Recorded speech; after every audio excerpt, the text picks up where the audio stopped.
Assalamualaikum warahmatullahi wabarakatuh. Selamat datang di channel Pendapat Lain, di mana kita akan berdiskusi tentang hal-hal menarik yang berkembang di masyarakat dan akan kita kupas dari berbagai sisi.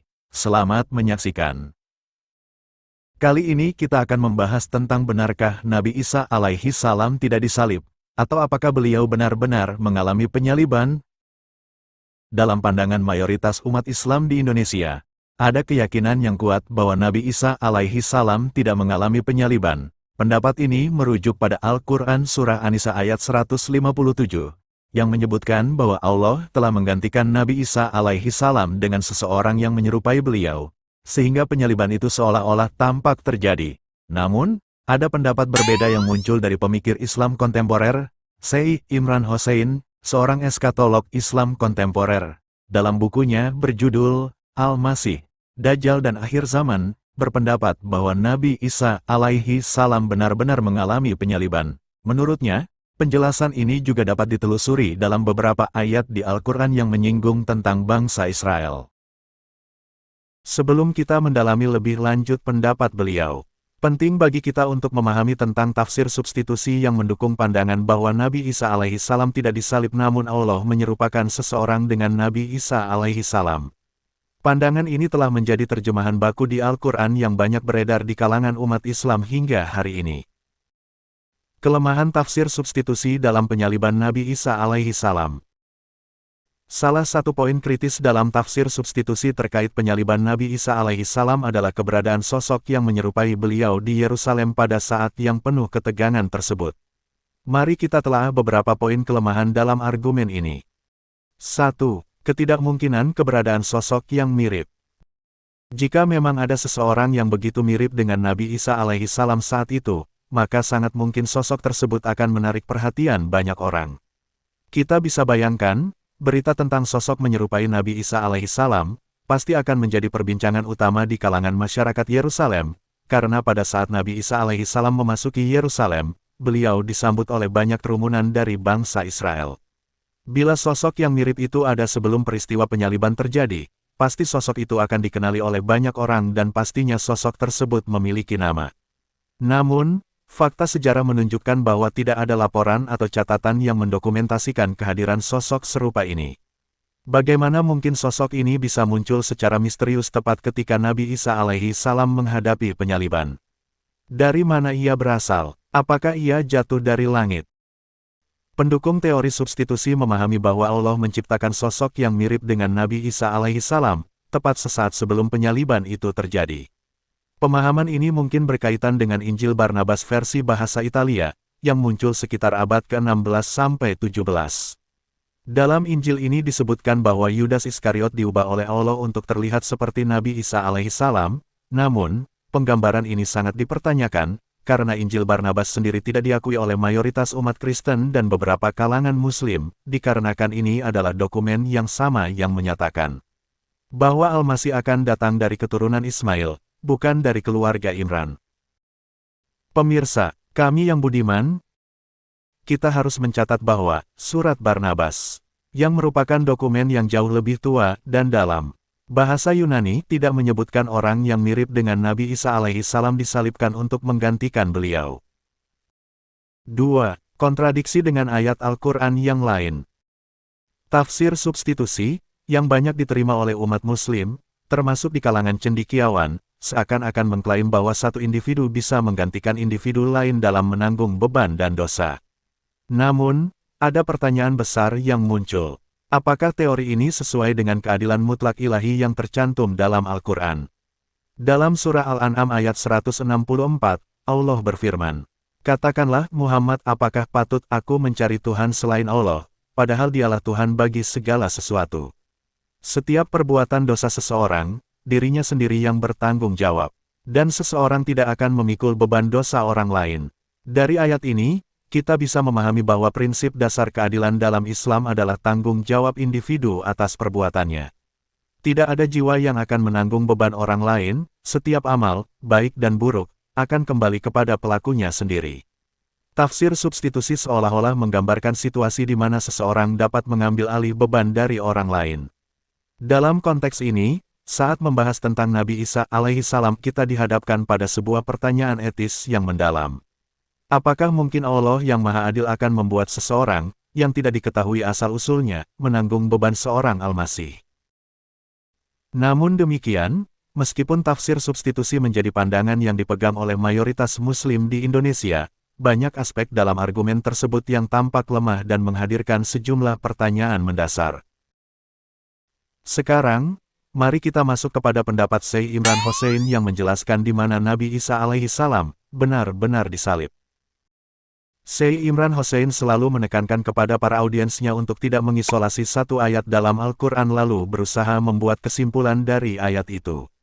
Anda harus mengumpulkan ayat-ayat yang berkenaan dengan subjek yang akan Anda pelajari, barulah Anda bisa memulai membuat penafsiran akan subjek yang sedang Anda pelajari.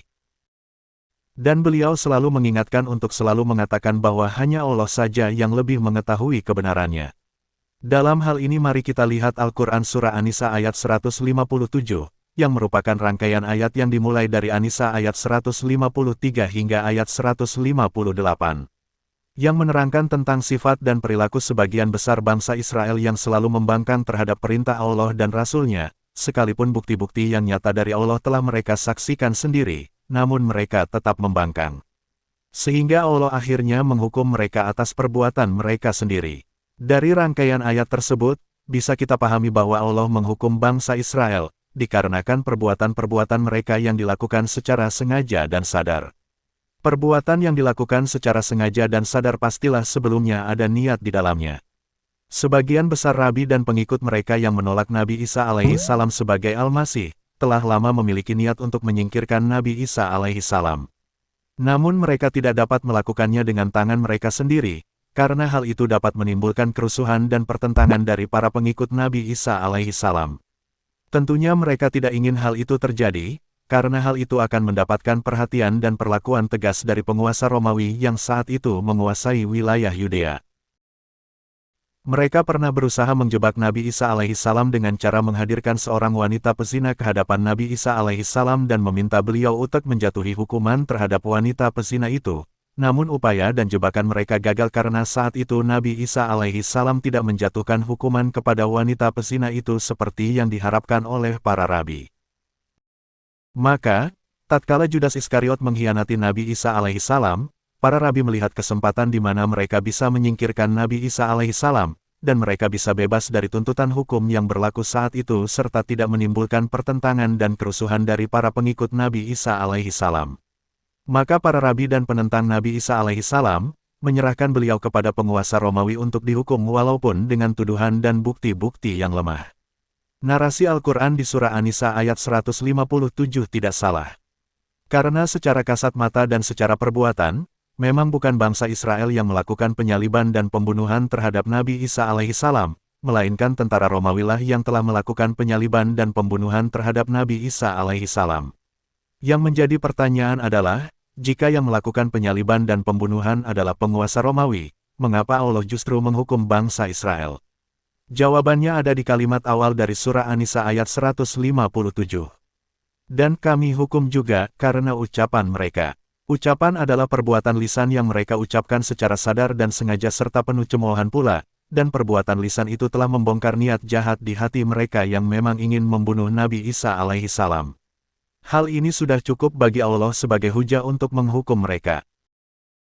Ayat lain yang menguatkan tentang disalibnya Nabi Isa alaihi salam ialah Surah Ali Imran ayat 55, di mana Allah berdialog dengan Nabi Isa alaihi salam saat beliau disalib. Namun ada sedikit kekurangan dalam terjemahan dari Surah Ali Imran ayat 55. Berikut terjemahannya yang masih bisa kita temukan hingga saat ini. Ingatlah ketika Allah berfirman, "Wahai Isa, Aku mengambilmu dan mengangkatmu kepadaku, serta menyucikanmu dari orang-orang yang kafir, dan menjadikan orang-orang yang mengikutimu di atas orang-orang yang kafir hingga hari kiamat. Kemudian kepadaku engkau kembali, lalu aku beri keputusan tentang apa yang kamu perselisihkan." Bila kita kembali ke teks Arab dari Ali Imran ayat 55, di sana disebutkan bahwa Allah mewafatkan Nabi Isa alaihi salam. Ini mutawafika. Menurut Syekh Imran Hosein, terjemahan wafat menjadi hanya mengambil, adalah keliru dan lari dari teks Al-Quran. Lantas apa yang dimaksud dengan Allah mewafatkan? Kata wafat bisa kita temukan di Al-Quran Surah Az-Zumar ayat 42. Allah memegang jiwa orang ketika matinya dan memegang jiwa orang yang belum mati di waktu tidurnya, maka dia tahanlah jiwa orang yang telah dia tetapkan kematiannya dan dia melepaskan jiwa yang lain sampai waktu yang ditetapkan. Sesungguhnya pada yang demikian itu terdapat tanda-tanda kekuasaan Allah bagi kaum yang berfikir. Di ayat ini, kita bisa memahami bahwa Allah mewafatkan seseorang, yaitu mengambil dan memegang jiwa seseorang saat kematiannya. Namun Allah pun mengambil dan memegang jiwa seseorang yang belum mati di saat tidurnya. Lalu penjelasannya dilanjutkan di bagian akhir ayat itu, bahwa saat Allah memegang jiwa seseorang dan Allah menahannya, maka orang itu mengalami yang namanya maut, kematian. Namun Allah juga bisa mengambil dan memegang jiwa seseorang, lalu kemudian Allah kembalikan lagi jiwa seseorang tersebut kembali ke raganya. Dalam dunia medis modern, hal ini dikenal dengan sebutan Lazarus Syndrome, di mana seseorang dinyatakan meninggal secara medis namun secara mengejutkan, orang tersebut hidup kembali. Di surah Ali Imran ayat 55, Allah hanya menggunakan kata wafat tanpa diikuti dengan kata maut. Ini berarti, Allah mengambil dan memegang jiwa Nabi Isa alaihissalam, dan dalam pandangan manusia, Nabi Isa alaihissalam tampak seperti seseorang yang sudah mengalami kematian dikarenakan oleh luka-luka serta tusukan tombak yang diderita oleh Nabi Isa alaihissalam. Dan saat tidak ada seorang pun di sekitar Nabi Isa alaihissalam, Allah mengembalikan lagi jiwa Nabi Isa alaihissalam kembali ke raga beliau dan beliau pun kembali hidup. Jadi kesimpulan yang bisa kita pahami dari rangkaian ayat surah An-Nisa ayat 153 sampai ayat 158 dan surah Ali Imran ayat 55 adalah, Allah menghukum bangsa Israel dikarenakan perbuatan-perbuatan mereka yang selalu membangkang atas perintah-perintah Allah dan Rasul-Nya. Dan Allah pun mengetahui bahwa mereka memiliki niat jahat untuk membunuh Nabi Isa alaihissalam. Dan secara licik, mereka menggunakan tangan-tangan bangsa Romawi untuk menyalib dan membunuh Nabi Isa alaihissalam. Dan manifestasi dari niat mereka ialah ucapan mereka yang menyatakan, sesungguhnya kami telah membunuh Al-Masih, Isa putra Maryam, Rasulullah.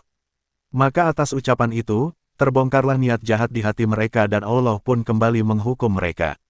Dan saat Nabi Isa alaihissalam disalib, Allah mewafatkan beliau, mengambil dan memegang jiwa beliau, dan Allah serupakan Nabi Isa alaihissalam seperti seseorang yang telah mengalami maut, yaitu seseorang yang sudah mengalami kematian. Dan saat tidak ada seorang pun di sekitar Nabi Isa alaihissalam, Allah kembalikan jiwa beliau, dan Nabi Isa alaihissalam, atas izin Allah, kembali hidup. Dalam dunia medis, hal ini dikenal dengan sebutan Lazarus Syndrome yang diambil dari kisah di Bible, di mana Nabi Isa alaihissalam pernah memohon kepada Allah untuk mengembalikan jiwa Lazarus kembali ke raganya dan atas izin Allah, Lazarus pun kembali hidup. Jadi saudaraku kaum muslimin, pendapat manakah yang menurut kalian lebih mudah dipahami dan lebih mendekati kebenaran? Apakah Nabi Isa alaihissalam benar-benar disalib ataukah Allah menggantikan sosoknya dengan orang lain? Atau, apakah kalian memiliki perspektif lain yang ingin dibagikan? Silakan tuliskan pendapat kalian di kolom komentar di bawah. Sesungguhnya hanya Allah saja yang mengetahui kebenarannya namun kita tetap berusaha memahami apa yang Allah sampaikan di dalam kitabnya. Terima kasih sudah menyaksikan video ini. Selanjutnya, di video berikutnya kita akan coba mengungkap tabir, mengapa para rabi berusaha menyusun rencana untuk menyingkirkan dan membunuh Al-Masih, Isa putra Maryam. Apa yang menjadi motif mereka? Dan apakah benar pendapat yang mengatakan bahwa mereka berkolaborasi dengan penguasa Romawi untuk menyalib dan membunuh Nabi Isa alaihissalam? Saksikan di pembahasan berikutnya. Terima kasih. Assalamualaikum warahmatullahi wabarakatuh.